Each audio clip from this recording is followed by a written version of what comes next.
BBC Radio Berkshire with Libera and Be Still for the Presence of the Lord. It's Sunday morning with me, John Hudson. Every Sunday around about this time we do a story behind the song. David O'Connell brings you his encyclopedic knowledge of the stories behind all of our songs and hymns. This week he turns to the old rugged cross. George Bernard had had a bad day at the office. It was 1912 and he was a Methodist evangelist, and he'd been preaching at a revival meeting in Albion, Michigan. He knew that opposition came with the territory, that it wasn't all ticker tape and hallelujahs, but he had been humiliated and it hurt. He dragged himself home, feeling like he'd been beaten up. He knew that preaching about a God who became a man and saved the world by being nailed to a tree was often seen as embarrassing nonsense. He himself knew it was the power of God to turn somebody's life around. Had seen it happen scores of times, but right now he just wanted to turn his face to the wall. What he actually did, courageously, was to begin to write a hymn reminding himself of his faith and rededicating himself to the Christian life. He wrote the first verse that night and finished it while leading meetings in Sturgeon Bay, Wisconsin.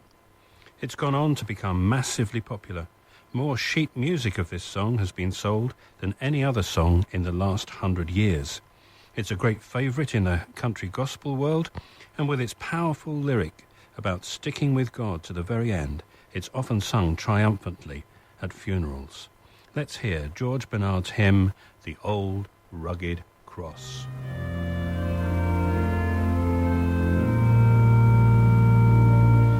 On a hill far away stood an old rugged cross, the emblem of suffering and shame.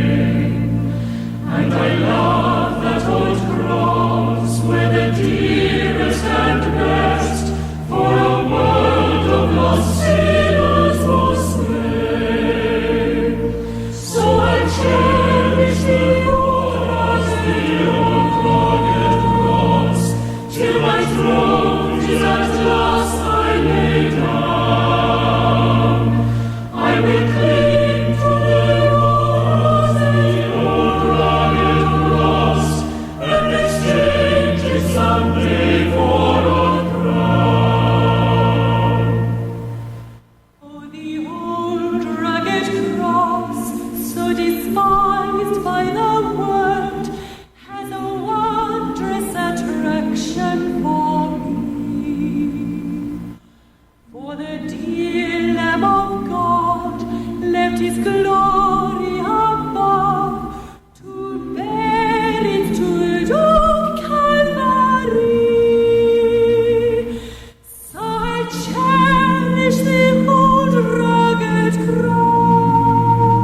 BBC Radio Berkshire with the Old Rugged Cross, this week's story behind the song. And David's back next Sunday around about the same time with another of the stories behind the song.